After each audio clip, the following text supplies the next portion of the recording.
दोस्तों welcome to our YouTube channel industrial Guru. और आज हम बात करने वाले हैं एयर ड्रायर के बारे में। एयर ड्रायर कैसे काम करता है, क्या इसका पर्पस है, वो सब हम इस वीडियो में आज अच्छे से जानेंगे। तो सबसे पहले समझते हैं एयर ड्रायर का पर्पस क्या है। देखिए, जो हमारा एयर कंप्रेसर से जो एयर रिलीज करते हैं, हम जो एयर कंप्रेसर से एयर रिलीज करते हैं कंप्रेस्ड एयर, उसमें कुछ क्वांटिटी में मॉइस्चर प्रेजेंट होता है। उस मॉइस्चर्स को रिमूव करने के लिए ही हम क्या करते हैं, एयर ड्रायर का यूज करते हैं। होता क्या है, अगर हम एयर ड्रायर का यूज नहीं करेंगे और एयर कंप्रेसर से जो डायरेक्ट एयर है उसको हम अपने फील्ड इंस्ट्रूमेंट में, जहाँ पर भी उसका न्यूमेटिक यूज में हो रहा है, एयर का यूज हो रहा है, अगर हम उसको डायरेक्ट वहां पर भेजेंगे तो होगा क्या कि हमारे जो एयर कंप्रेसर से एयर निकलती है उसमें कुछ क्वांटिटी में मॉइस्चर प्रेजेंट होता है।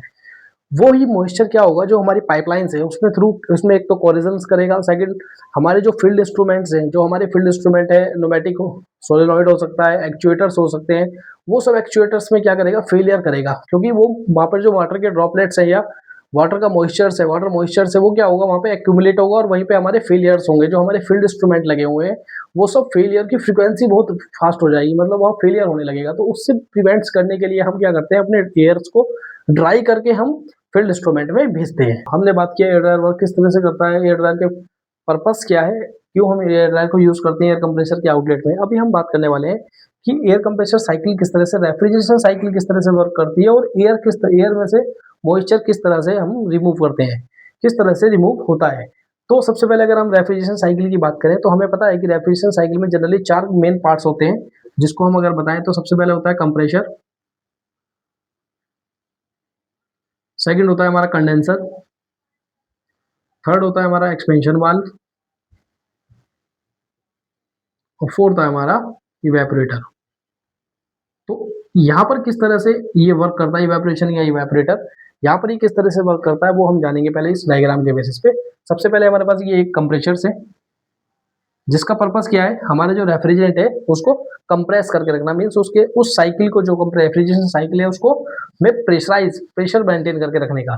तो सबसे पहले कंप्रेसर का काम ये है कि ये जो रेफ्रिजरेंट इसमें इनलेट हुआ है सक्शन पे, यहाँ पर जो इसका मीडिया होता है, मतलब फेस होता है, हमारा जो रेफ्रिजरेंट है उसका फेस कैसा होता है, गैस फेस। गैसियस फेस में हमारा रेफ्रिजरेंट कंप्रेसर में एंटर करता है और यहाँ से गैसियस फॉर्म में ही आउटलेट से बाहर निकलता है। बट इनलेट पे हमारा जो प्रेशर होता है कंप्रेसर के, वो प्रेशर कम रहता है और टेम्परेचर भी कम रहता है। बट आउटलेट में, कंप्रेसर के आउटलेट में प्रेशर क्या होता है, हाई रहता है और टेम्परेचर भी हाई। और अगर हम फेस की बात करें तो फेस भी कैसा रहता है, गैस।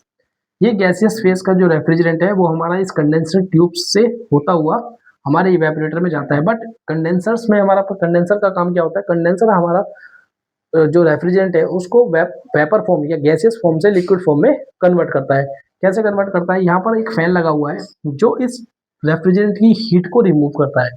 जो इस रेफ्रिजरेंट में जो हीट है उसको रिमूव करता है। जैसे ही हीट रिमूव करते हैं और हमारा जो रेफ्रिजरेंट है उसका टेम्परेचर ड्रॉप होता है, तो रेफ्रिजरेंट क्या होता है, गैसियस फॉर्म से लिक्विड फॉर्म में कन्वर्ट हो जाता है। तो अगर हम बात करें कंडेंसर के आउटलेट पे, तो जो रेफ्रिजरेंट है उसका मीडिया क्या हो जाता है, लिक्विड। अब ये लिक्विड फॉर्म में कन्वर्ट हो जाता है और इसका जो टेम्परेचर है रेफ्रिजरेंट का वो हो जाता है ड्रॉप, और प्रेशर अभी भी क्या रहता है, सेम। प्रेशर पे कोई फर्क नहीं पड़ता, बस टेम्परेचर हो जाता है ड्रॉप। अब ये हमारा जो लिक्विड रेफ्रिजरेंट है वो एंटर करता है हमारे इवेपोरेटर में। इवेपोरेटर में क्या होता है, इवेपोरेशन होता है। जैसे ही हमारा ये कोल्ड, उससे पहले क्या लगा हुआ है, एक एक्सपेंशन वाल्व। एक्सपेंशन वाल्व का काम होता है प्रेशर को रिड्यूस करना। ये लो प्रेशर एक्सपेंशन वाल्व का काम होता है प्रेशर को ड्रॉप करना। ये लो प्रेशर रेफ्रिजरेंट हमारा कहाँ एंटर करता है, लो प्रेशर रेफ्रिजरेंट हमारा एंटर करता है एक्सपेंशन इवेपोरेशन में, इवेपोरेटर में। जब ये इवेपोरेटर में एंटर करता है तो क्या होता है, रेफ्रिजरेंट का टेम्परेचर हो जाता है ड्रॉप। ये लो टेम्परेचर रेफ्रिजरेंट कॉन्टेक्ट में आता है हमारे एयर के। इस एयर का भी हम सेकंड डिस्कशन करेंगे कि एयर किस तरह से मूव कर रहा है, बट अभी हम समझ रहे हैं रेफ्रिजरेशन साइकिल को। तो जब ये लो टेम्परेचर रेफ्रिजरेंट हमारे कॉन्टेक्ट में आता है एयर के, तो एयर का टेम्परेचर क्या हो जाता है, ड्रॉप।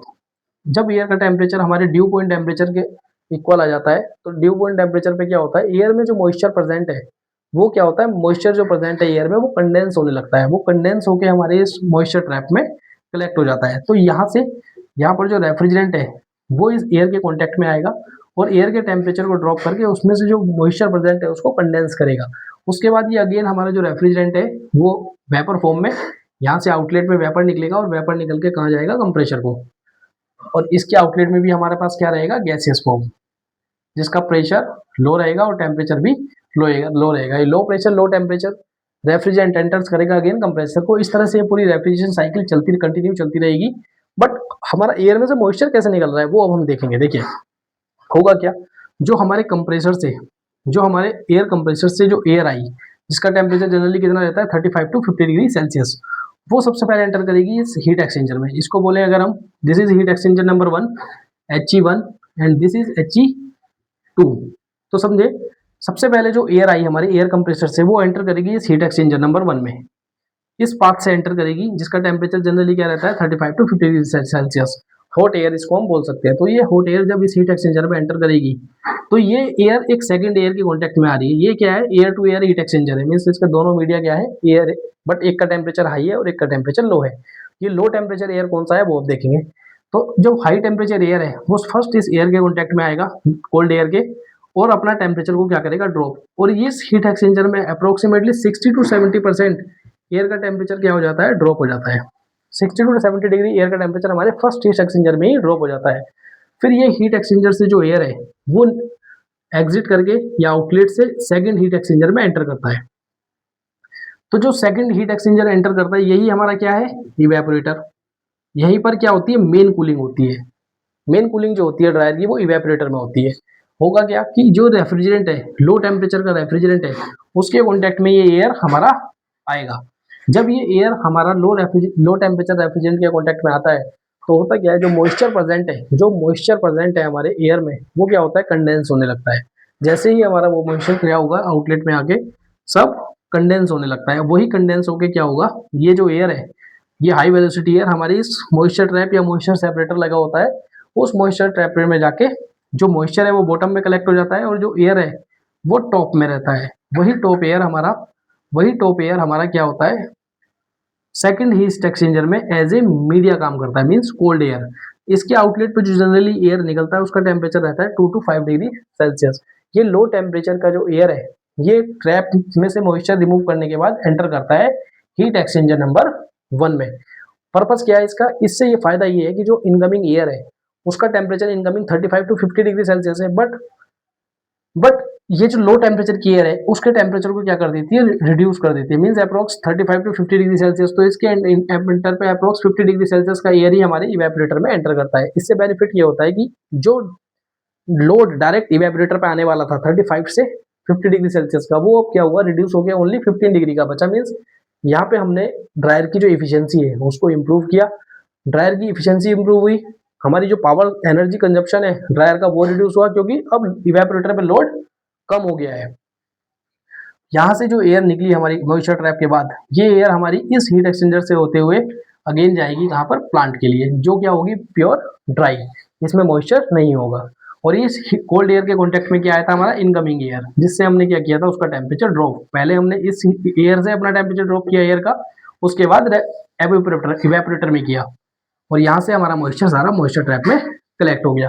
तो इस तरह से पूरा ये रेफ्रिजरेशन सिस्टम वर्क करता है। यहाँ पर रेफ्रिजरेशन साइकिल है और यहाँ पर एयर की साइकिल है, जहाँ से हम एयर का पूरा ड्राई कर रहे हैं। ड्यू पॉइंट की बात आती है कि ड्यू पॉइंट कितना हमें मेंटेन करना चाहिए आउटलेट पे। जनरली 2 टू 5 डिग्री सेल्सियस हमें ड्यू पॉइंट मेंटेन करते हैं। Compressed refrigerant type air dryer में हम जनरली जो ड्यू पॉइंट मेंटेन करते हैं 2 टू 5 डिग्री सेल्सियस मेंटेन करते हैं। इस अगर हमारा ड्यू पॉइंट बढ़ने लगे तो उसके रीजन हमें आइडेंटिफाई करने वो होते हैं कि हमारे जो रेफ्रिजरेशन सिस्टम है उसमें गैस का लेवल या गैस की जो वॉल्यूम होना चाहिए वो ओके करेक्ट है या नहीं, जो हमारा सक्शन डिस्चार्ज प्रेशर है वो ओके सही है या नहीं है। उससे हम पता लगाते हैं कि हमारा जो गैस है वो हमारा कहीं लीकेज तो नहीं हुआ है इसमें, तो उस केस में हमारा ड्यू पॉइंट ज़्यादा आने लगता है। तो इस तरह से पूरा ये साइकिल वर्क करता है। होप ये वीडियो आपको पसंद आई हो। अगर ये वीडियो आपको पसंद आई तो आप वीडियो को लाइक कर सकते हैं, चैनल को सब्सक्राइब कर सकते हैं। Thank you.